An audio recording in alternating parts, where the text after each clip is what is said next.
think one of the most interesting things about being human, about being a human being, about living in this human experience, is this idea of being an individual, yet also being dual.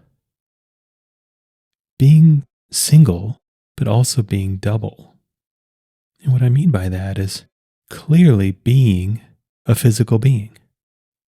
We're bodies, we're minds, we are physical. That is what we are. For many of us, this is the way we conceive of ourselves, as a physical being having an experience in physical reality. But clearly, in my opinion, with even a modicum of awareness, it becomes clear, it becomes obvious, it becomes unavoidable that there's more to this experience than merely the physical. There's clearly an interaction at play. There's clearly an animating force present. There's clearly an energy that flows through everyone and everything all the time. And so walking around in this human experience, realizing that we are this dual creation, we are this being operating on these two different levels, can really be confounding, can really be confusing, especially the first time we really encounter it, when it's really brought to our attention, when it's really held in front of us in a way that makes this truth undeniable. It can be a difficult thing to take in, a difficult thing to know. It can be an uncomfortable and inconvenient truth to finally see, to finally know that there's way more going on than merely the physical. And for a lot of us, this acknowledgement doesn't make our minds very happy.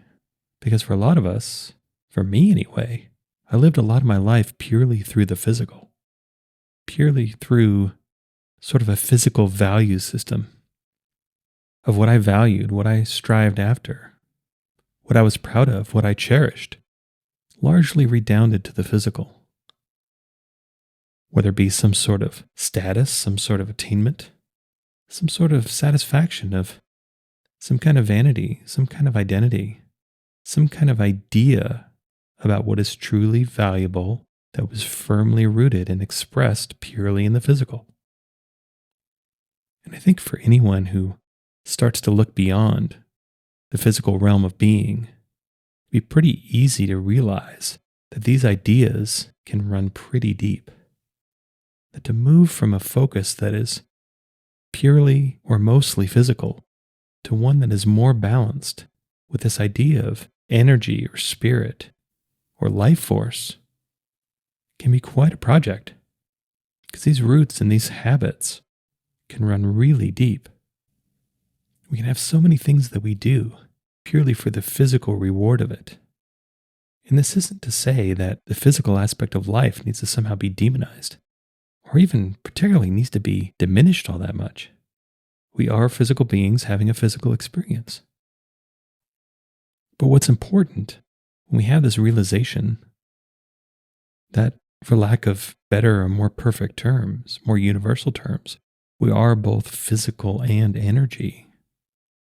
The idea is to strike a balance. The idea is to strive for balance. The idea is to find a way to live through both of these aspects of ourselves simultaneously. And not only that, have both of these aspects of ourselves aligned, going the same way, wanting the same things. Both passengers on the same journey to the same destination. Because it can be so easy to live in a conflict between our physical and our spiritual sides, to live in a conflict between the physical and energy. And again, it's not that either side is greater or more important or more virtuous than the other. Neither side is whole in and of itself. There's a dependence, there's an interdependence between these two. They both need each other. They both work with and for each other. Energy needs the physical in order to be manifested, and the physical needs the energy in order to be animated. It's a dance. It's a duet. It's a moving through life on both of these planes simultaneously. And even if we're not conscious of the interplay of these two planes, they're always working themselves out. Even for the most physical person, the most physically focused person, energy is still flowing through them. Energy is still manifesting through them. Energy is still animating them. And conversely, for the most quote unquote spiritual or energy focused around us, they're still a physical being. They're still a physical being having a physical experience in physical reality with all the trappings that come along with it. In fact, it's kind of funny, kind of a bit of a paradox that sometimes the more quote unquote spiritual you are, the more you gravitate towards the physical expression of that spirituality. The more you crave to not only cultivate a certain spiritual aesthetic, but the more you are driven and drawn to perform that to others, to be seen that way. And there's nothing wrong with any of this. Consciousness is ever expanding, is ever growing. We can always increase our consciousness from wherever we are. The critical thing for us to do is to operate fully from our consciousness and endeavor fully to expand that consciousness further. So one of the ways we can find ourselves in conflict between our physical and our quote unquote spiritual sides is, especially when we first embark down the spiritual path, it can be easy to overlook and ignore the physical aspect of our experience. And in a lot of ways, the spiritual knowledge can be so engrossing, can be so interesting, can be so fascinating that it causes us to begin to ignore the physical side of ourselves. It causes us to forget that we are this dual being and that each part of ourselves is worthy of equal acknowledgement and attention. No one side of us is greater than the other. No one side of us can exist without the other. This is a synergy. And we live the fullest, most complete, most enjoyable, most enriching lives when we fully cooperate with our whole selves, when we fully express through our full selves, when we fully inhabit our being through both sides. And so when we're doing this spiritual work, when we're learning and growing our consciousness regarding our spiritual nature, our spiritual identity, when we're starting to understand how these spiritual ideas not only work and play out, but how they are working and playing out through us. What this intersection is between physical and spirit, between material and energy. And so if we find ourselves overvaluing the spiritual spectrum of our experience, one thing I think we can easily do is neglect and overlook our physical side. Because simply put, our physical bodies are the vessel, are the medium that spiritual energy expresses itself through. Spiritual energy is the animating force, and we are the ones being animated. With this knowledge, with this awareness, that it seems like spiritual energy flows through us the strongest, the purest, the most completely when our physical selves are feeling good, when our physical selves are taken care of, when our physical selves aren't in want. That if we are the receivers of spiritual energy, we do ourselves a really big favor. We make ourselves better receivers by having our physical bodies, our physical state, be as high quality as possible. That a lot of times we have our best spiritual days when our physical body feels the best. But there's a lot of spiritual teaching out there that encourages us away from the physical, that encourages us to diminish the physical, to look at it as somehow lesser, perhaps somehow dirty or profane or basic, that can look at these physical bodies as some sort of untamed and unkempt creature that all this spiritual knowledge is going to come in to redeem and tame. But in my opinion, anyway, I don't think it actually works that way. I don't think the elevation of spirit is necessary or even particularly useful. Just like I don't believe elevation of the physical is particularly necessary or helpful. It's both. They're peers. No one is greater than the other. And so, if we want to continue down the spiritual path, if we want to increase our consciousness, increase our union with spirit, we do that by having as high quality of a physical experience as we possibly can. We do that through, quite simply, taking care of ourselves. We do that through enjoying ourselves physically. We do that through feeling good. And it's so funny to me, and maybe this is just me, I don't think it is, but how a lot of spiritual teachers and spiritual lessons, a lot of spiritual wisdom doesn't really address the beauty and the importance of feeling good physically. How that's looked at as some sort of cheap thrill. That's looked at as something that really isn't that important. But in my opinion, it's actually vital. Because why else would we be here? If we were here for only a spiritual experience, well then why wouldn't we just remain spirit? We don't have a physical experience just to torture and frustrate the spiritual aspect of ourselves. And the same can be said for our physical versus our spiritual side. Like, we're not here to be purely physical all the time. We're not here to simply indulge and gorge on physical pleasures. But we're not here to never have these things either. A full life is lived fully through both our physical and spiritual sides. Incompleteness is incompleteness, no matter which side of the spectrum it belongs to. And I think on some level, we know this. I think on some level, we know that no matter how much spiritual knowledge or consciousness we attain, if our physical experience is grinding and grating and just doesn't feel good and just can feel maybe even kind of excruciating at times, then that is a severe limiter to our overall experience.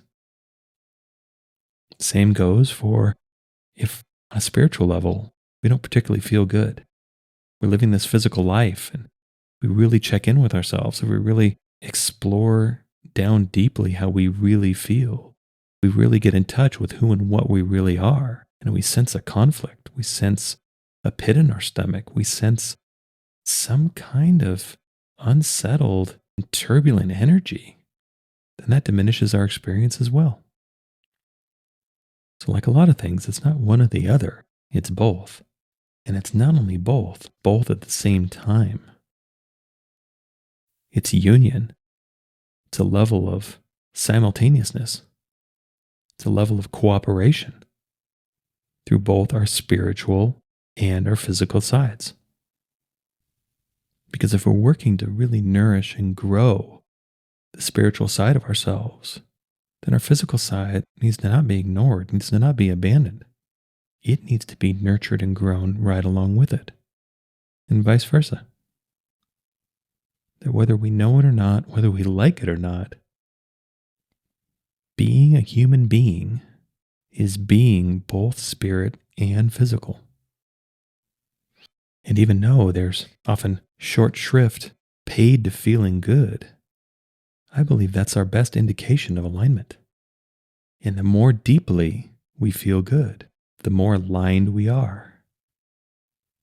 That we don't need some sort of externally arrived attainment to tell us that we're whole, to tell us that we're complete.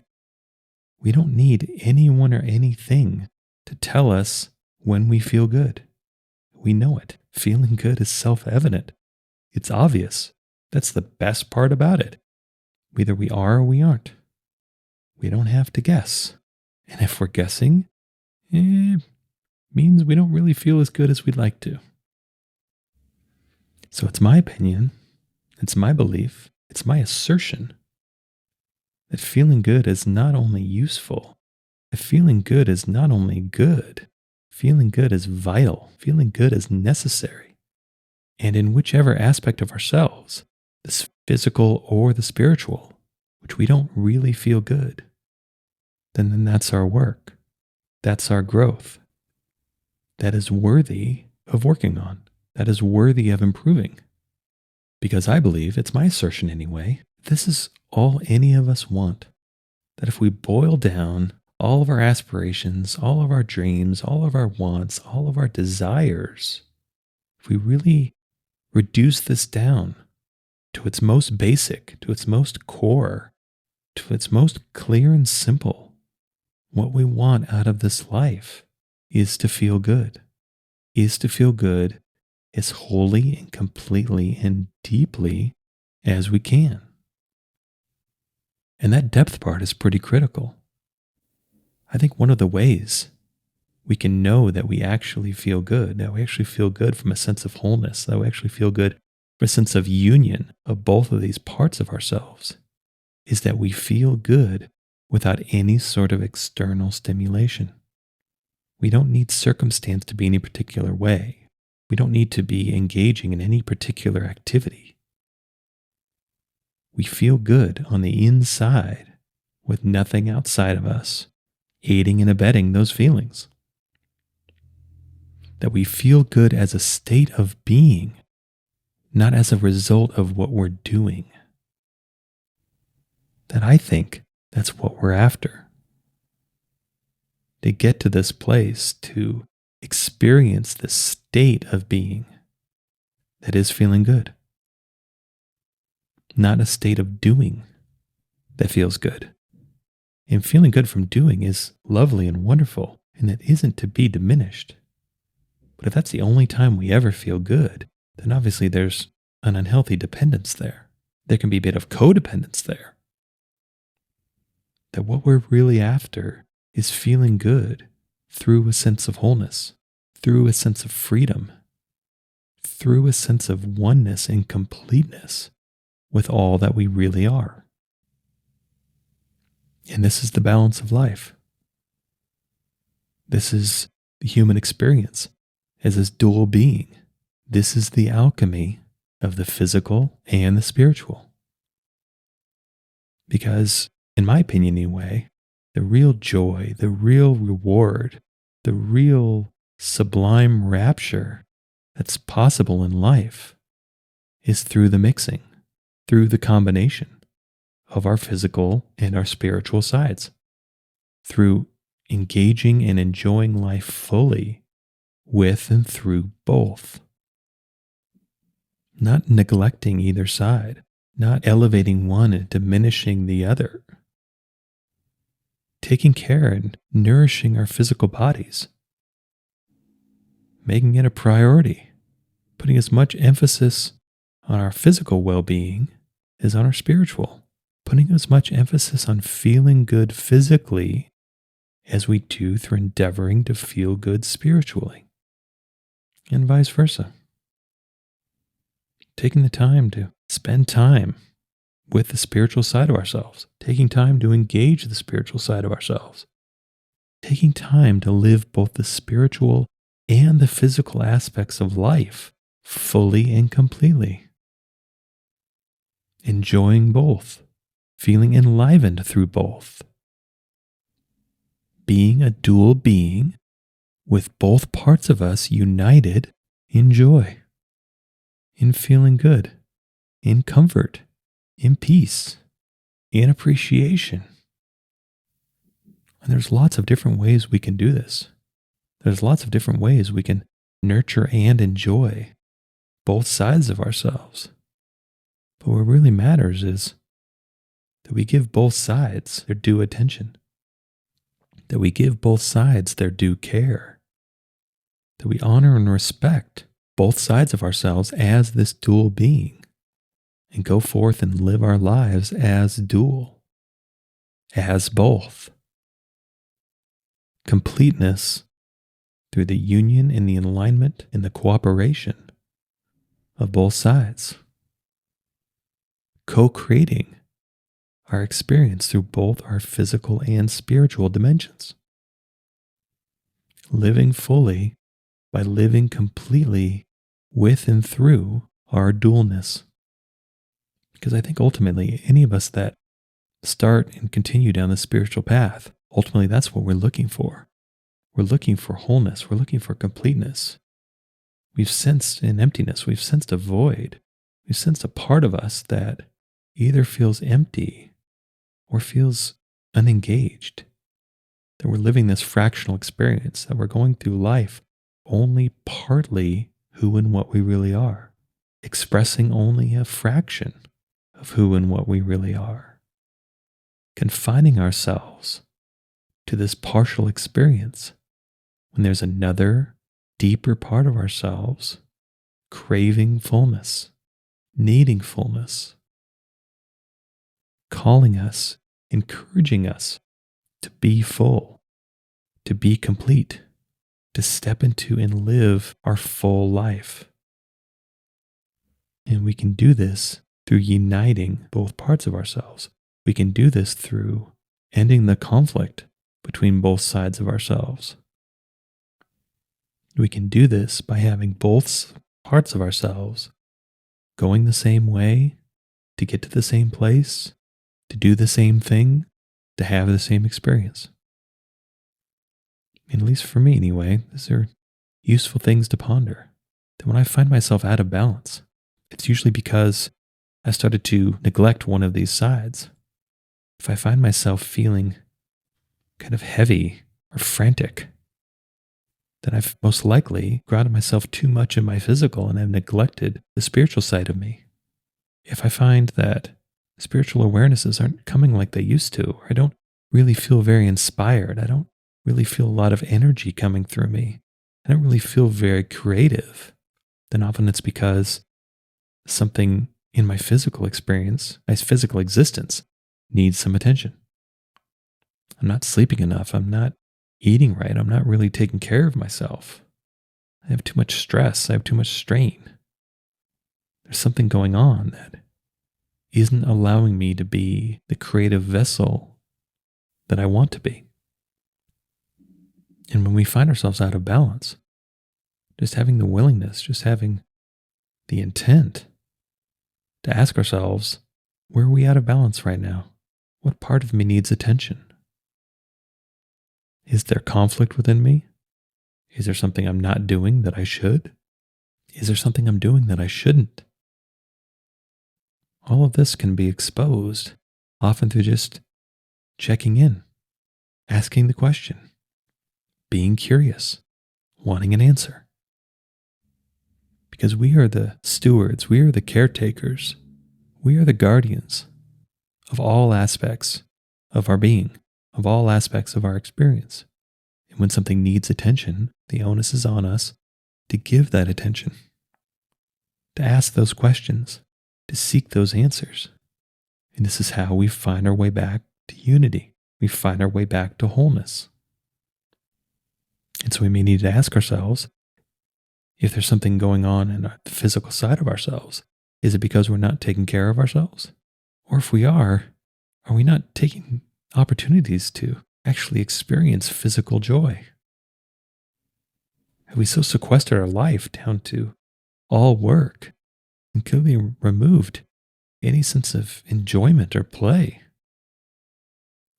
If we find the spiritual side of ourselves, of our being, lacking a bit and needing some attention, have we gotten too grounded in our physical experience? Have we gotten too carried away with the building up and the expression and the gratification of only the physical side of us?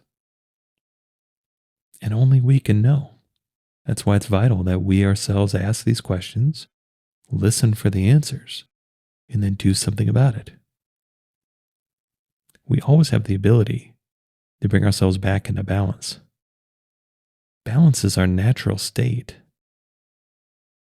And it's usually us who are the ones that are pulling ourselves out of balance. And it's always us who are the ones who can return ourselves to balance. Because ultimately, this is what we want. This is what we crave. To get back to wholeness, get back to completeness, get back to balance, where we're living through and with both sides of ourselves. And this is our path to a full life. This is a path to an enriching life. This is the path to our true and complete life, because it's lived through our complete selves, wholly and fully, physical and spirit.